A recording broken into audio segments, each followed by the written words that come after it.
Meskipun Presiden Bush menyerukan rakyat Irak untuk bangkit melawan Saddam, kenyataannya mereka tidak melakukan intervensi untuk membantu mereka.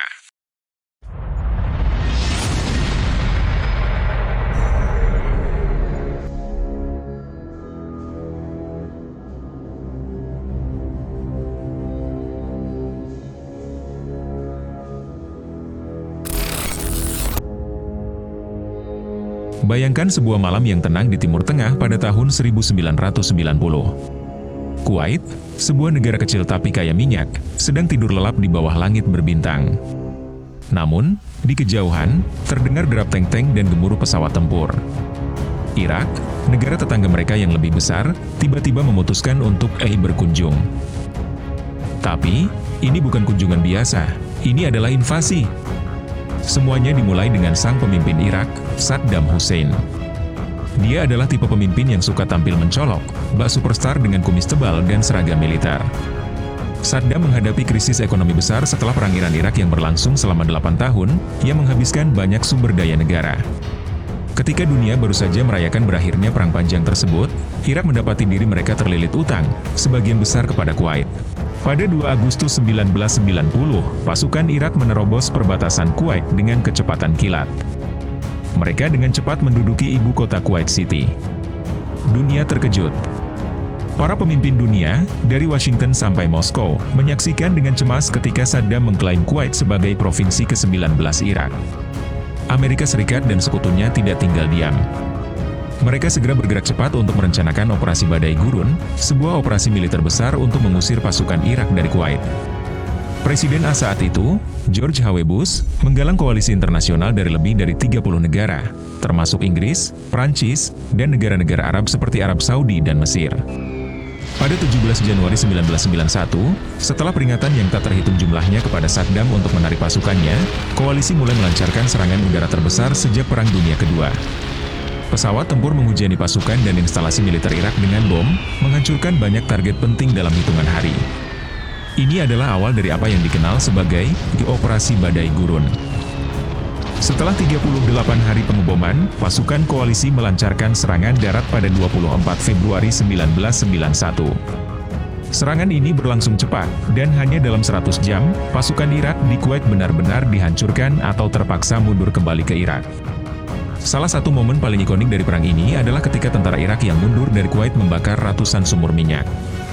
Langit Kuwait dipenuhi asap hitam pekat yang bisa terlihat dari luar angkasa, menjadi simbol kehancuran dan kebingungan yang ditinggalkan oleh perang ini. Pada 28 Februari 1991, hanya setelah 6 minggu pertempuran, Presiden Bush mengumumkan gencatan senjata, menandakan akhir perang Teluk Irak kalah telak, namun Saddam Hussein tetap berkuasa.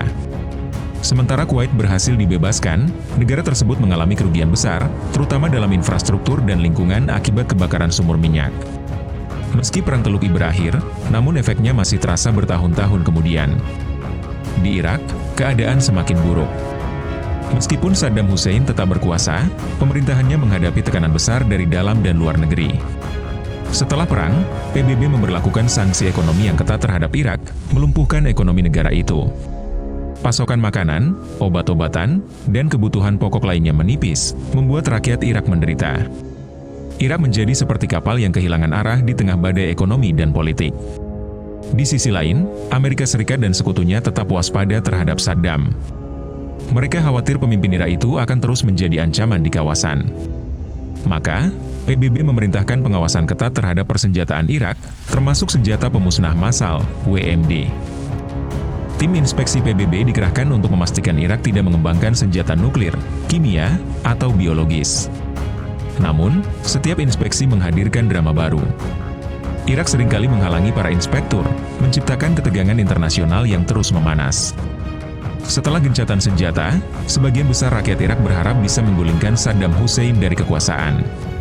Pada bulan Maret 1991, pemberontakan pecah di selatan Irak, yang dipimpin oleh mayoritas Syiah, dan di utara oleh etnis Kurdi. Dengan cepat, pemberontakan ini menyebar ke seluruh negeri.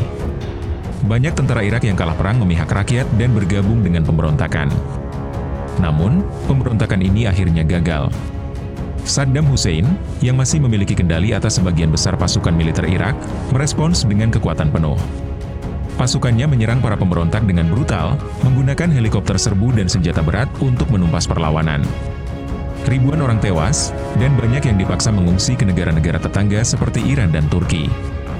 Yang mengejutkan, dunia internasional, termasuk Amerika Serikat, tidak memberikan dukungan nyata kepada pemberontak Irak. Meskipun Presiden Bush menyerukan rakyat Irak untuk bangkit melawan Saddam, kenyataannya mereka tidak melakukan intervensi untuk membantu mereka. Saddam berhasil mempertahankan kekuasaannya, dan pembalasan terhadap pemberontak meninggalkan luka mendalam di kalangan rakyat Irak. Di bawah sanksi internasional yang ketat, Irak menghadapi krisis kemanusiaan yang parah. Kondisi ini membuat rakyat Irak semakin menderita. Sanksi ekonomi yang diberlakukan oleh PBB tidak hanya membatasi akses Irak terhadap persenjataan, tetapi juga terhadap makanan, obat-obatan, dan kebutuhan dasar lainnya. Infrastruktur hancur akibat perang, dan sanksi menghambat usaha untuk membangun kembali. Laporan-laporan dari PBB menunjukkan bahwa ratusan ribu anak-anak Irak meninggal akibat kekurangan gizi dan obat-obatan selama tahun 1990-an. Kematian ini menimbulkan kontroversi besar di dunia internasional. Banyak negara dan organisasi hak asasi manusia menyerukan diakhirinya sanksi yang dianggap tidak adil dan lebih banyak merugikan rakyat daripada pemerintah Saddam Hussein. Di Irak sendiri, propaganda rezim Saddam semakin intensif. Ia menggunakannya untuk menyalahkan sanksi internasional atas semua penderitaan yang dialami rakyatnya. Meskipun banyak yang melihat melalui kedok propaganda ini, banyak juga yang mulai merasa marah pada Barat, yang mereka pandang sebagai penyebab langsung dari penderitaan mereka. Tahun-tahun berlalu, namun ketegangan tidak kunjung reda. Ketika dunia memasuki awal tahun 2000-an, Amerika Serikat, sekarang di bawah kepemimpinan Presiden George W. Bush, anak dari George H.W. Bush, mulai berbicara lagi tentang ancaman yang ditimbulkan oleh Saddam Hussein. Peristiwa tragis serangan teroris pada 11 September 2001 semakin memperburuk situasi.